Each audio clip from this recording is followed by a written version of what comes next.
O presidente argentino Alberto Fernandes se reuniu nesta terça-feira com o brasileiro Lula em Brasília. Então, para a gente entender melhor o que representa esse encontro e quais os desdobramentos na relação entre os dois países, nós vamos conversar a partir de agora com o analista internacional Gustavo Segré, que também é comentarista do grupo Jovem Pan. Segré, seja muito bem-vindo. Muito obrigado, Daniel. Boa noite para você e para a nossa querida audiência. Perfeito, Segré. Reunião entre os dois presidentes. Foi um encontro, inclusive, marcado de última hora, foi marcado na semana passada, mas em pauta a situação econômica da Argentina e também possíveis medidas para ajudar o país portenho. Por exemplo, a criação de uma linha de crédito para as exportações brasileiras, já que a Argentina não tem reservas. Queria, claro, sua análise e sua avaliação, que a gente pode esperar de eventuais acordos. E a Argentina tem garantias para oferecer para o Brasil?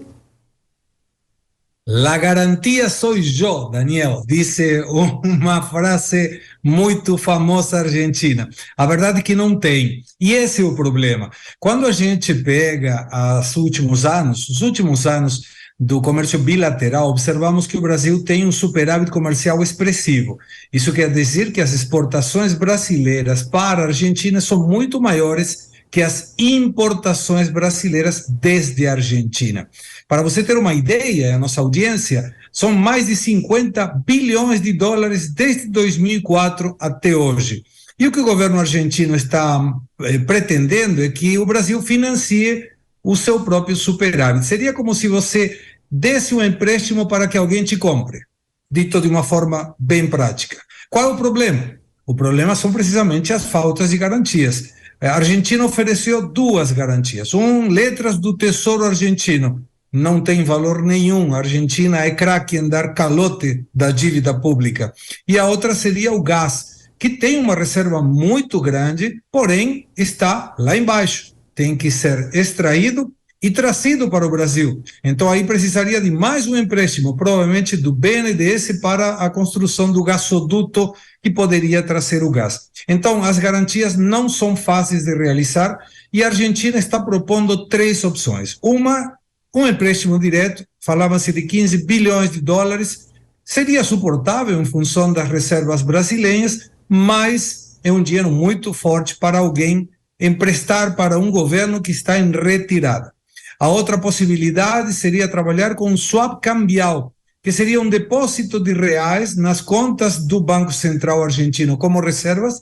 Já tem algo parecido com os yuans da China, porém não teria um efeito prático muito forte, porque deveria pedir autorização de organismos locais, e isso não seria rápido.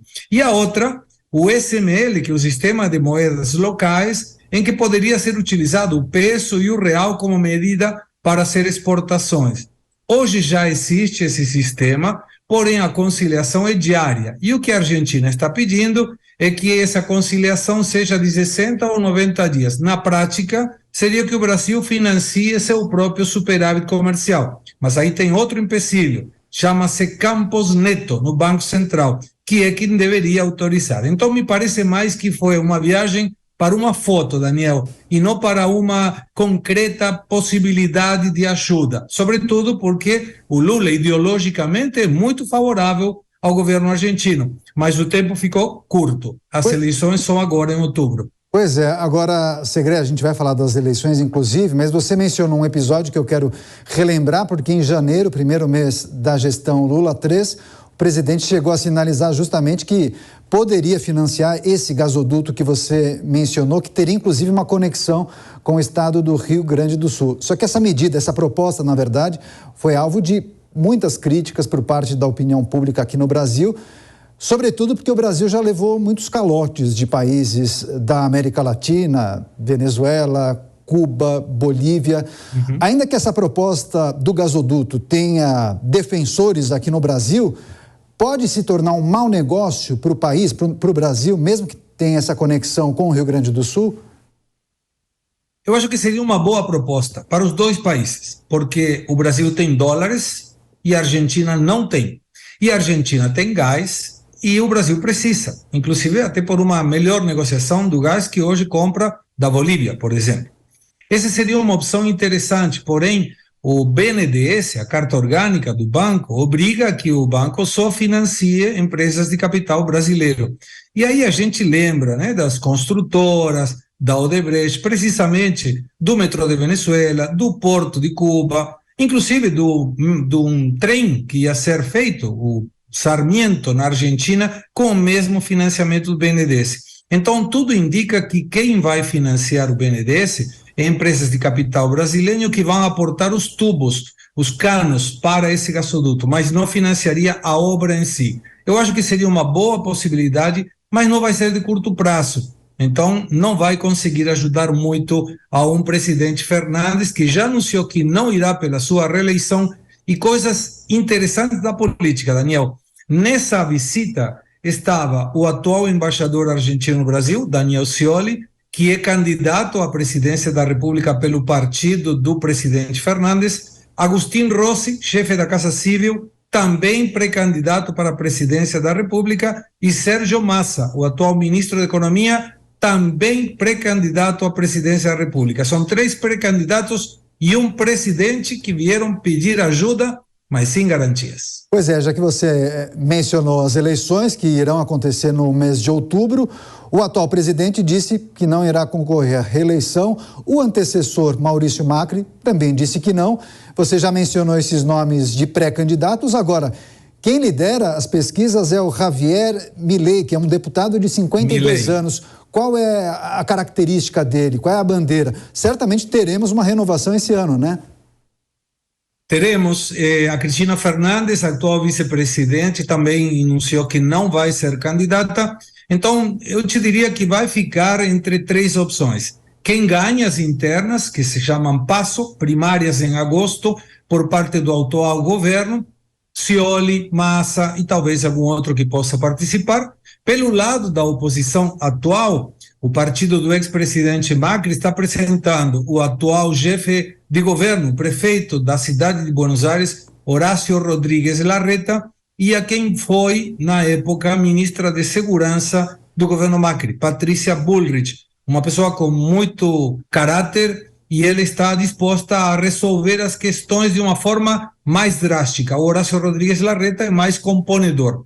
O Javier Milei, que você menciona, ele representa o liberalismo e ele se denomina anarcocapitalista, ou seja, pouca presença do Estado. Mas ele não tem estrutura política. Uma pessoa que vem de fora da política conseguiu, na sua primeira eleição, ser deputado, não está muito presente nos debates da Câmara de Deputados, ele tem faltado 50% das sessões, mas de qualquer maneira ele arrastra muito a juventude, tanto da esquerda quanto da direita. Então pode ser uma surpresa se ele chegar no segundo turno. Pois é, agora, Segré, queria tratar de um outro assunto, porque é interesse do Brasil que a Argentina se reerga, volte para o jogo, assim como outros países da América do Sul. No final do mês deve acontecer uma cúpula em Brasília, reunindo justamente presidentes de países da América do Sul. E segundo as informações que a gente tem da nossa equipe de reportagem em Brasília, será um encontro mais intimista para debater sobre vários assuntos. Lula parece que está debruçado sobre isso. Agora, não sabemos exatamente quais serão as pautas abordadas. Estamos falando de um continente essencialmente progressista por conta dos muitos presidentes de centro-esquerda e de esquerda. O que a gente pode esperar desse encontro? Como Lula deve se apresentar nessa cúpula? Ele vai tentar mostrar a liderança da região e com lógica. O Brasil é o país mais importante em termos geográficos, em termos demográficos e claramente em termos econômicos.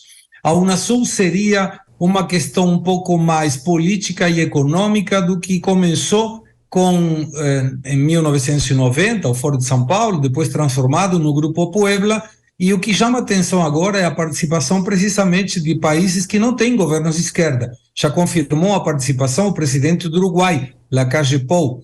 Recentemente, no final de semana, o Paraguai teve suas eleições e voltou a ganhar a direita. E hoje temos o Paraguai à direita, o Uruguai à direita e o Equador. Somente esses 3 países ficaram com governos não de esquerda na região. A partir de outubro, muito provavelmente mude o vínculo ideológico na Argentina também, e aí ficará um pouco mais complexo para o Brasil, porque sobre o país do Mercosul, 3 estarão à direita e somente o Brasil à esquerda. Mas me parece válida essa tentativa de unificar a América Latina, mesmo que Unasul se mostrou pouco prática. De fato, o Brasil tinha saído no governo Bolsonaro, a Argentina também, e essa é uma tentativa do Lula de tentar tracionar a todos os países da América do Sul. Tá certo. A reunião entre Lula e Alberto Fernandes e também as perspectivas para a América do Sul em destaque nessa entrevista especial com o analista internacional Gustavo Segré, a quem eu agradeço mais uma vez pela participação. Segré, boa noite e volte mais vezes aqui ao Jornal Jovem Pan. Boa noite, Daniel. Muito obrigado. Boa noite para todos. Boa noite.